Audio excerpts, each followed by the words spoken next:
तो आपको कुछ फीचर समझाते हैं अरबेनिया के जो न्यू फीचर्स आए हैं उसके बारे में समझाते हैं। भैया आप उस तरफ आओ, इस तरफ से आओ, आपको तब फर्स्ट अपन को सबसे पहले इसका जो बैटरी कट ऑफ सिस्टम है ना वो चेक करना है कि ये एक्टिव है कि नहीं। अभी मैंने डीएक्टिवेट किया है। सबसे पहले बैटरी कट ऑफ, डायरेक्टली कभी भी इस गाड़ी में आपको चाबी नहीं लगाना इग्निशन में। अगर आप ऐसा करते हो तो आपको एरर कोड्स को फेस करना पड़ सकता है और वो आपकी गाड़ी की स्पीड कभी भी डिक्रीज़ कर सकता है।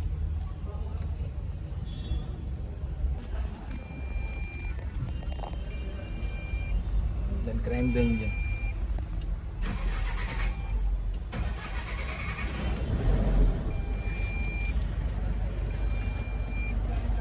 अभी इस मॉडल में आपको एयरबैग दिया गया है, ड्राइवर सीट और को ड्राइवर सीट दोनों पे भी। और अपने ये डैशबोर्ड के जो फीचर्स हैं तो उनके बारे में बता देता हूँ मैं आपको थोड़ा। सबसे पहला तो ये स्टार्ट स्टॉप बटन है। अगर अपन इसको एक्टिव करते हैं तो ये येलो लाइट यानी एक्टिव हो चुका है। इसका एक्टिव होने का ये है कि जैसे गाड़ी अपन जैसे ट्रैफिक में चल रही है तो ट्रैफिक में गाड़ी अपने को रोकनी पड़ रही है, वापस चलानी पड़ रही है, तो जैसे अपन रोकेंगे तो ये ट्रैफिक में अपने आप गाड़ी इंजन शट डाउन हो जाएगा इसका, और आप जैसे क्लच दबाओगे गाड़ी स्टार्ट हो जाएगी। ओके, तो ये वाला फीचर्स भी है। बाकी ये अपने जो रूफ लाइट है उनके हैं।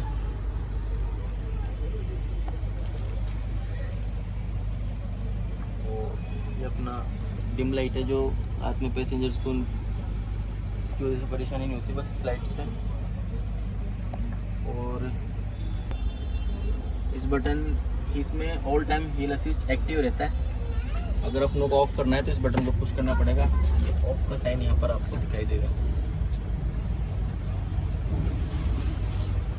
तो इसका मतलब ये है कि जैसे आपकी गाड़ी पहाड़ों में चल रही है, स्लाइडिंग में भी बिल्कुल एकदम शार्प है, तो आपकी गाड़ी जैसे आपने गाड़ी न्यूट्रल पोजीशन में कर दी और गाड़ी का ब्रेक दबा रखा है तो अपन जैसे ब्रेक छोड़ेंगे ना तो गाड़ी पीछे नहीं जाएगा। आपको 3 सेकंड के लिए होल्ड रखेगी, एक जगह गाड़ी खुद को होल्ड रखेगी 3 सेकंड में। उस टाइम में आपको इस गाड़ी में गियर शिफ्टिंग करके इसको आगे बढ़ाना है। और ये इको मोड है। इको मोड आपको तभी यूज़ करना है जब गाड़ी में आपके पैसेंजर नहीं हो। अगर आप में पैसेंजर है, गाड़ी में ऐसे चल रहा है तो इको मोड से कोई मतलब ही नहीं है। इको मोड पे आपको चलाना है तो इसको गाड़ी खाली हो, तब जैसे मान लो कहीं से आपको पिकअप करना हो, ड्रॉप करना हो, ड्रॉप कर दिया, अब खाली आ रही है गाड़ी, तब आपको ओनली इको मोड यूज़ करना है। और ये डीफ्रॉस्ट का है। ये डीफ्रॉस्ट अपने कांच पे जो आप नॉर्मल है तो सब गाड़ियों में है। और ये इमरजेंसी का है, जैसे गाड़ी में कोई भी समस्या हो गई हो तो ये रेड लाइट इधर चल रहा है उसका है। और इमरजेंसी डोर एक्टिव हो जाएंगे वहाँ दोनों पीछे, दोनों तरफ लेफ्ट राइट।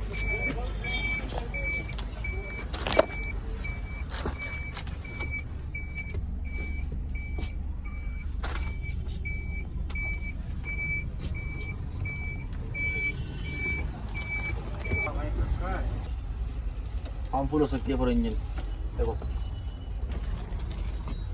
सबसे पहला वार्निंग लाइट अपना कूलेंट। अगर कूलेंट लो होगा तो उसका वार्निंग लाइट है तो आपको कूलेंट पहले फिल करना पड़ेगा। अगर ये लाइट इंजन स्टार्ट है और ये वाला वार्निंग लाइट आ रही है तो आपको इंजन ऑफ करने के बाद पहले ऑयल चेक करो, ऑयल गेज कितना है, क्या है क्या नहीं है। ये लाइट नहीं आना चाहिए। और टेम्परेचर का अपनों को यहाँ ध्यान रखना है। टेम्परेचर भी ज़्यादा नहीं जाना चाहिए, 4 से 5 बार तक ही जाना चाहिए। Minimum 4 max 5। 5 से ऊपर जाएगा तो प्रॉब्लम हो सकती है। और ये वाला अगर लाइट ब्लिंक हो रहा है इसको बोलते हैं डीपीएफ चौक के लिए। ये वाला लाइट दिख रहा है, इस वार्निंग लाइट का मतलब है कि आपके जो साइलेंसर है डीपीएफ एंड डीओसी उसमें आपके सूट मास बढ़ चुका है, यानी कि कार्बन स्टोर हो चुका है, तो ये स्पीड को डिक्रीज़ कर देगा आपके इंजन की। तो इसको क्लियर करने के लिए कंपनी ने नियम बता रखे हैं जो कि यहाँ पर आपको दिखाई देंगे। दरवाजे पे भी लिख रखा है उन्होंने किस टाइम पे आपको कैसे क्या यूज़ करना है इस बटन का। लाइट अगर कंटिन्यू आ रही है तभी इस प्रोसेस को करना है। अगर ब्लिंक करनी है तो आपको सर्विस सेंटर जाना पड़ेगा या मैनुअल आपको करवाना पड़ेगा इसका रीजनरेशन। तो ऑटोमेटिक रीजनरेशन के लिए आप क्या कर सकते हैं, कि पहले अपने को टेम्परेचर लेना है 3 से 4 बार तक, यानी कि 70 to 80 डिग्री टेम्परेचर यहाँ पे। अभी तो इसमें 1 आ रहा है, लेकिन अपनों को इस प्रोसेस को करने के लिए कम से कम 3 से 4 बार का टेम्परेचर आना ज़रूरी है।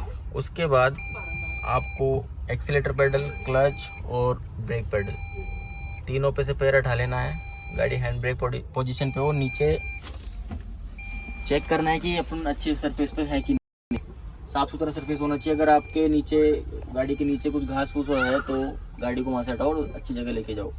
फिर आपको इस बटन को 5 सेकंड होल्ड करना है। 5 सेकंड होल्ड करने के बाद ये गाड़ी आपके अपने आप आरपीएम लेगी, 2 आरपीएम तक जाएगा इंजन। 2 आरपीएम जाने के बाद ये गाड़ी कम से कम 30 मिनट तक यही प्रोसेस में चलेगी, 2 आरपीएम पर रहेगी। और 30 मिनट के बाद ये गाड़ी अपने आप नॉर्मल आरपीएम पर जाएगी, जिसका नॉर्मल आइडियल आरपीएम है 750। ठीक है, 750 आरपीएम पे आने के बाद आप इंजन ऑफ करोगे। स्टीयरिंग एडजस्टेबल है, अगर स्टीयरिंग को एडजस्ट करना है तो यहाँ पर एक लीवर है, वो जो स्टीयरिंग को होल्ड करके रखता है। फिर अपने इस लीवर को अनलॉक करना है। फिर स्टीयरिंग आपको जैसा एडजस्ट करना हो, जैसे कि आपको ऊपर लेना हो तो ऊपर, और ऐसे करना हो कुछ दाएं बाएं तो एडजस्ट कर सकते हैं। सीट भी आपका एडजस्टेबल है अकॉर्डिंग टू स्टीयरिंग। तो अभी तो मैं इसको जैसा था उस पोजीशन पे ही कर देता हूँ, बाकी जो चलाएंगे वो खुद के हिसाब से इसको एडजस्ट कर लेंगे। मोटर्स में जो अर्बेन या प्रोडक्ट है बहुत ही अच्छा है। मैं सबको यही कहता हूँ जो भी टूरिस्ट का काम करते हैं, पर्सनली इसको वैनिटी कैरावैन बनाना चाह रहे हैं तो इससे बेस्ट कुछ नहीं है।